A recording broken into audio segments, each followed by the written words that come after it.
What's up? What's up? Hey, listen. Today we're gonna talk about that famous E5 error code on this Furrion tankless water heater. All right. Some of y'all ain't gonna like my answers, but hey, we're gonna dive into it. So before we dive into it, I need y'all to like and subscribe to the video, subscribe to the channel. All right. Let's get that out the way. I'm gonna give you a second to do that. All right.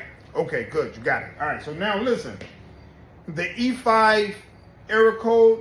Everybody knows that what it tells us. Okay, meaning like if you was to call Furrion and you ask Furrion about that E5, one check that they're gonna tell you to do, and I'm gonna perform the check live for you so you can see it.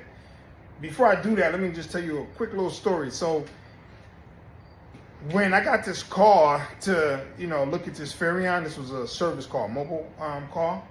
So I already knew in my head what it's gonna be. So when I get the E5 phone call, there's only two things that it can be, usually, that I seen. All right, so I already knew what it was, so I tried to save the customer some money, but the customer wasn't handy whatsoever. So, but anyway, so I went over there. So there's two things that you can do. Customers upset. Customers stated that keep getting E5 when they call for hot water, and they done called the person they just bought it because they had it not even a year.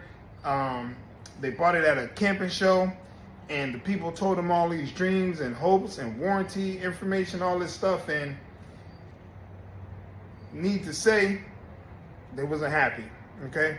So, customers or RV owners, y'all gotta understand that when some of these RV dealerships, they don't own the parts, or some of them can't help that some of these parts break down, or some of these appliances, or something break down. They can't help it, okay? They just want to sell you the unit. Yes, they need to start telling the truth on, hey, we're not doing service calls, or this stuff does break down. It's going up and down the road, bouncing. Yes, it will break down. But anyway, so make a long story short, the customer ended up getting a new Furrion water heater, because that's one of the things that you're not going to like, is that sometimes with that E5, it's almost replaceable, okay? So I'm going to tell you, there's two things that we're going to look at first with the E5 code, all right? So now the other codes you don't have to replace, but we're talking about E5 today.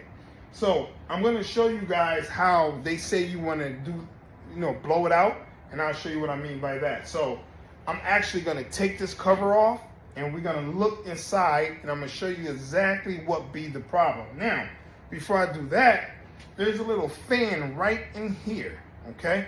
Not sure if y'all can see that. Let me try to move this for y'all.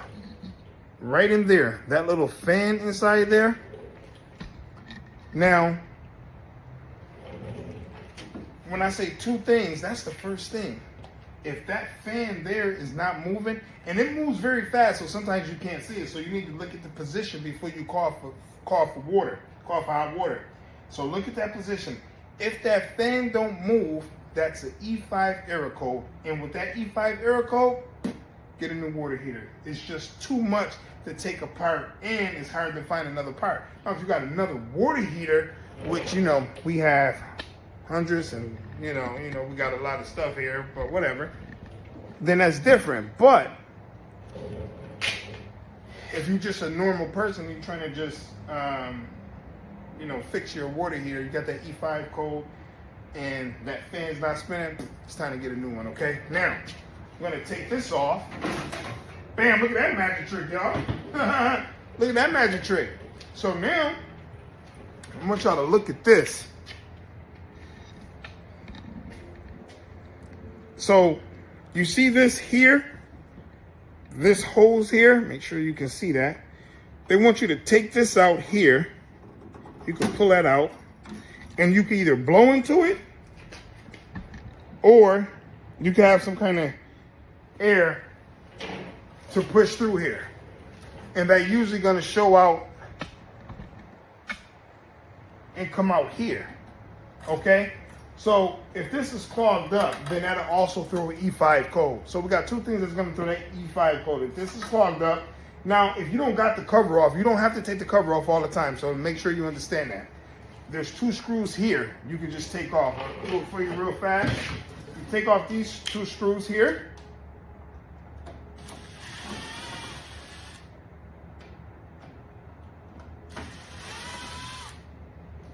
Now the cover is going to be on. So once the cover is on, you can just get to those, bring it out, disconnect the hose, and you can blow it out. So whatever you want to do, okay? So those are 2 E5 codes. And again, if that fan's bad, garbage, let's throw it away. Here you can blow it out, run that test. If that works, then you good, all right? So hope that helped you guys out. Hey, listen, if you guys have any questions, okay? If my video didn't help you out, you can actually text me, okay? I'm gonna give you my number to give me a text, and yes, I do text back, and yes, I will call. Sometimes I have to video call you to help you with your problem. And guess what? That's free, all right? But you must subscribe first, all right? My number is 813-364-0899. Text only. You text me, I text you back, okay? And then we get on a call and I help you out, all right? Talk to you soon. Let's go.